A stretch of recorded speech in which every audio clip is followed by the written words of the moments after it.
ร็วเร็ว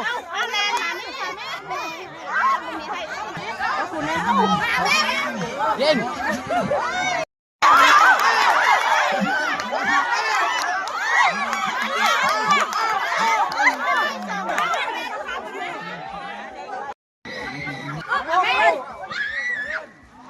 เขาจะดูแลเตะนะเตะทิ้งไปเลย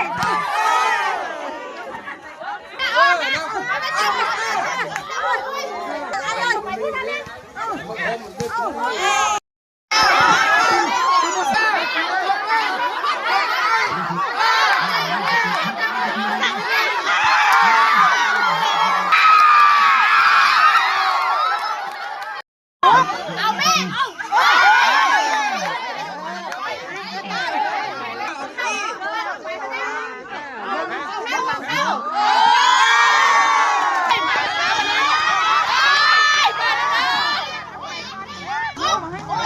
มันไม่กลับมาไว้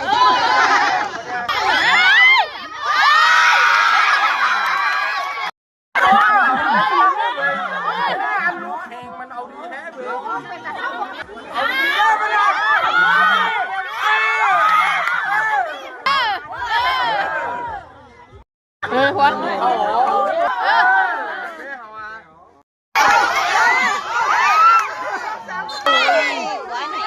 มาเร็วเร็ว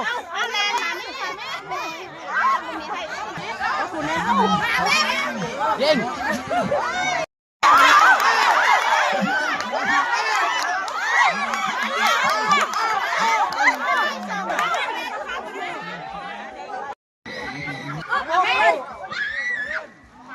เขาจะดูแลเตะนะเตะทิ้งไปเลย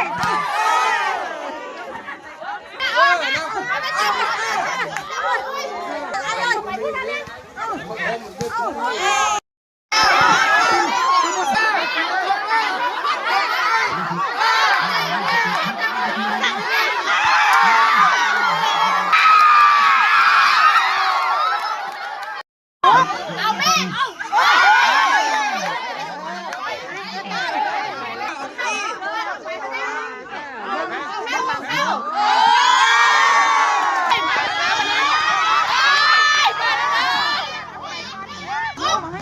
มันไม่กลับมาไว้